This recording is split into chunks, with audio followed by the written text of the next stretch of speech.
प्रभु तेरी वाणी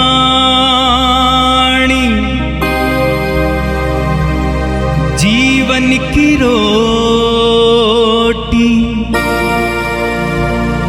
नयनों की ज्योति, अंधेरा मिटाती।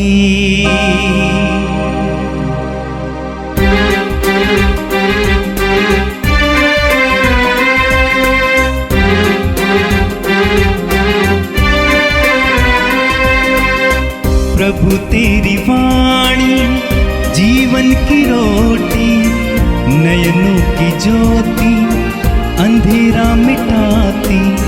प्रभु तेरी वाणी जीवन की रोटी, नयनों की ज्योति, अंधेरा मिटाती।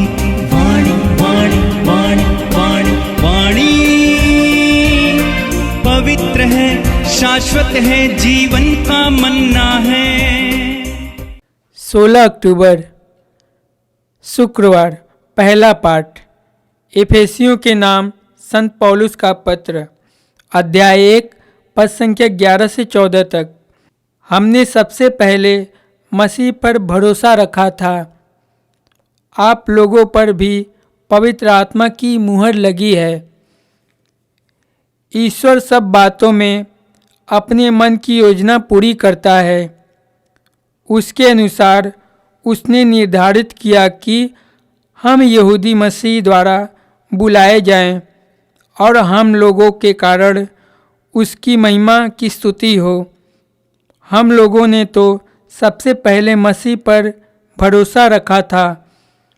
आप लोगों ने भी सत्य का वचन, अपनी मुक्ति का सुसमाचार सुन लेने के बाद मसीह में विश्वास किया है और आप पर उस पवित्र आत्मा की मुहर लगी है जिसकी प्रतिज्ञा की गई थी।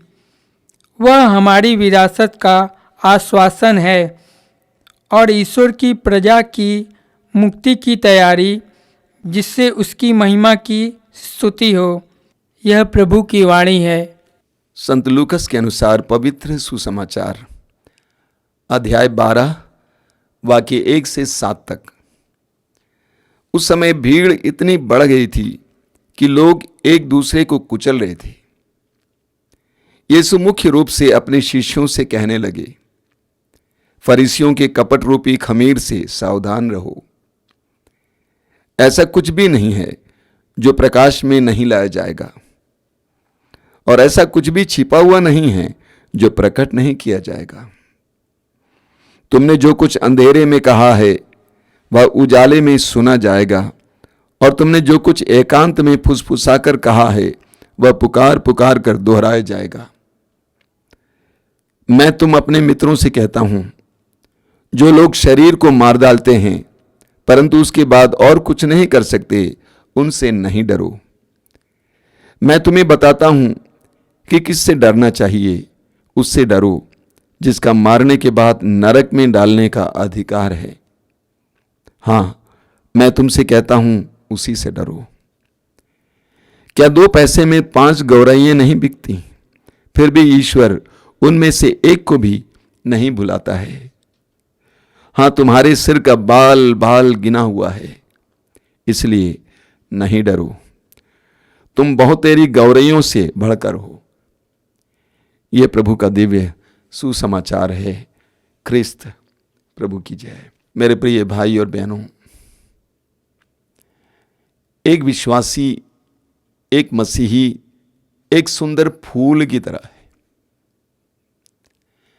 संत पौलुस कुरिन्थियों के दूसरे पत्र के अध्याय 2 वाक्य 15 में कहते हैं कि हम मसीह की सुगंध हैं। हर विश्वासी एक फूल की तरह है, दूसरों के लिए एक आदर्श, देखने में सुंदर, अनुभव करने में सुंदर, अच्छी खुशबू देने वाले, क्योंकि हमारे ऊपर पवित्र आत्मा की मुहर लगी है। आज के पहले पाठ में संत पौलुस ने हमें बताया, एफेसी अध्याय 1 से। पौलुस इसी के बारे में एफेसी अध्याय 4 वाक्य 30 में भी कहते हैं कि हमारे ऊपर पवित्र आत्मा की मुहर लगी है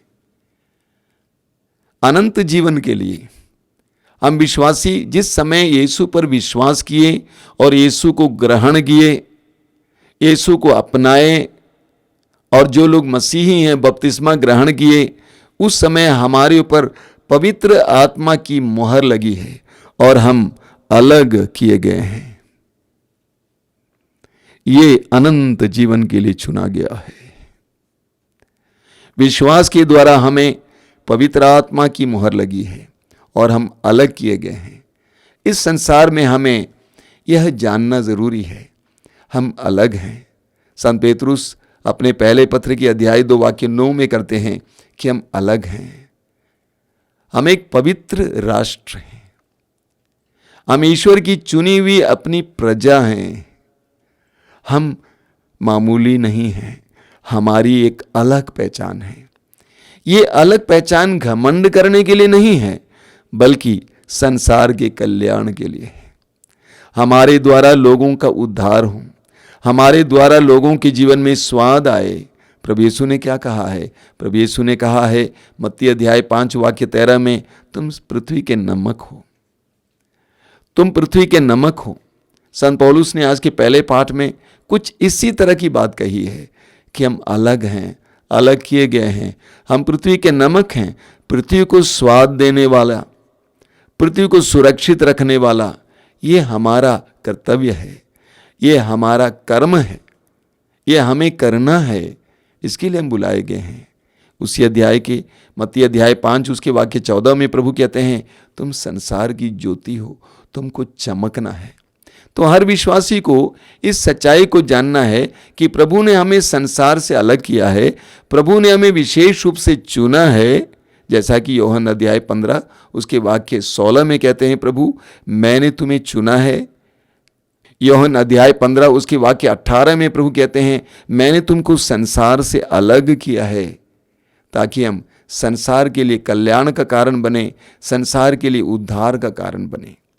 आज के सुसमाचार में प्रभु यीशु ने अपने शिष्यों से बहुत गहरी बातें कही। मजे की बात है, वहां पे लिखा हुआ है, उस समय भीड़ इतनी बढ़ गई थी, बहुत ज्यादा भीड़, कि लोग एक दूसरे को कुचल रहे थे। ऐसे समय में प्रभु यीशु ने अपने शिष्यों से क्या कहा? फरीसियों के कपट रूपी खमीर से सावधान रहो। प्रभु जानते थे कि शिष्यों का मन बढ़ा होगा।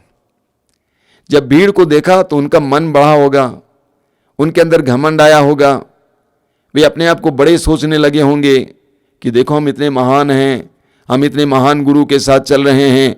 प्रभु ने कहा खबरदार, फरीसियों के कपट रूपी खमीर से सावधान रहो।